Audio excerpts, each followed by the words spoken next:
हमने पिछली वीडियो में अध्ययन किया कि जब विद्युत उपकरणों में विद्युत धारा प्रवाहित होती है तो वे गर्म हो जाते हैं। हमने ये भी सीखा कि यह ऊष्मा कैसे उत्पन्न होती है। हम जानते हैं कि ऊष्मा अवांछनीय होती है क्योंकि यह उपयोगी विद्युत ऊर्जा को ऊष्मा में रूपांतरित कर देती है।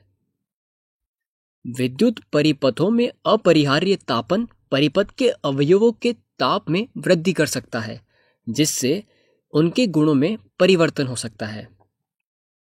परंतु विद्युत धारा के तापीय प्रभाव के बहुत से उपयोगी अनुप्रयोग हैं। क्या आपने कभी किसी ऐसे उपकरण को देखा है जो विद्युत ऊर्जा का उपयोग करते हैं तथा ऊष्मा ऊर्जा उत्पन्न करते हैं? सोचिए।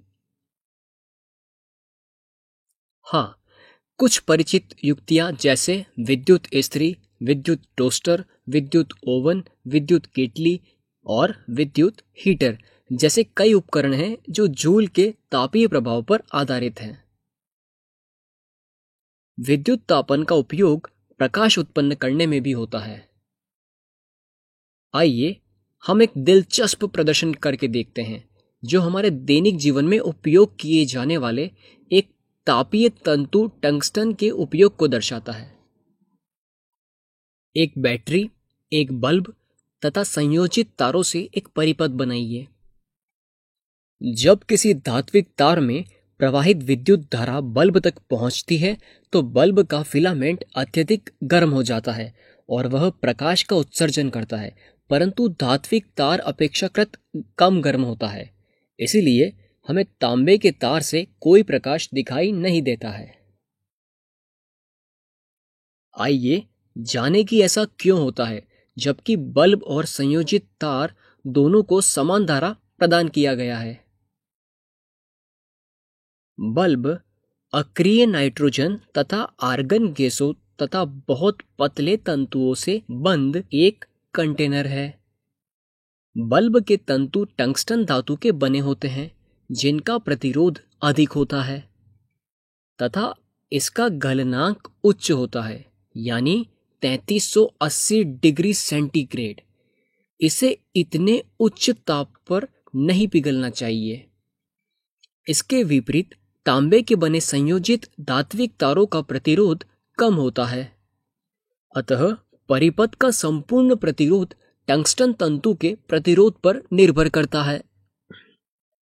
अतः ऊष्मा लगभग तंतुओं में ही उत्पन्न होती है, जिससे तंतु अत्यधिक गर्म हो जाता है तथा ऊष्मीय ऊर्जा का रूपांतरण प्रकाश ऊर्जा में हो जाता है।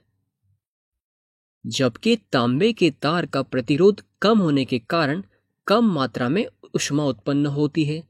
यह ऊष्मा तांबे के तार को थोड़ा गर्म करती है, परंतु यह ऊष्मा प्रकाश का उत्सर्जन करने में सक्षम नहीं है।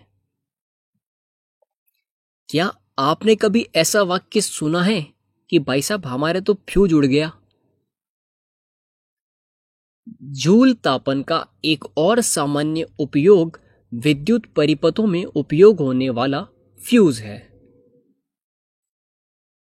सामान्यतया ऐसा तब होता है जब एक परिपथ में प्रवाहित धारा बहुत अधिक बढ़ जाती है। आइए अब हम समझने की कोशिश करते हैं कि ऐसा कैसे होता है। जब किसी परिपथ में उच्च धारा प्रवाहित होती है तो फ्यूज गर्म होकर पिघलने लगता है।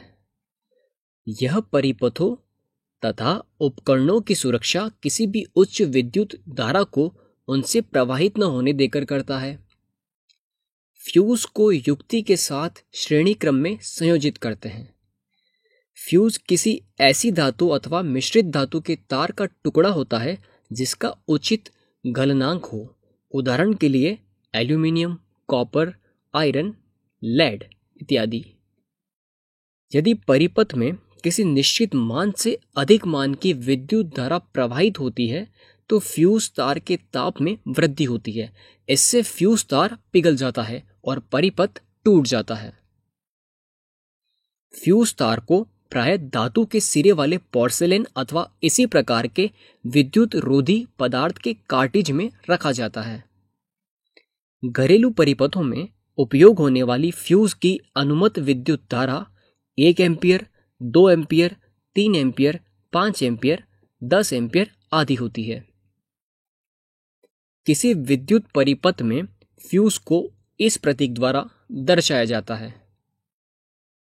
तो अब इन बिंदुओं को अपनी कॉपी में लिख लें।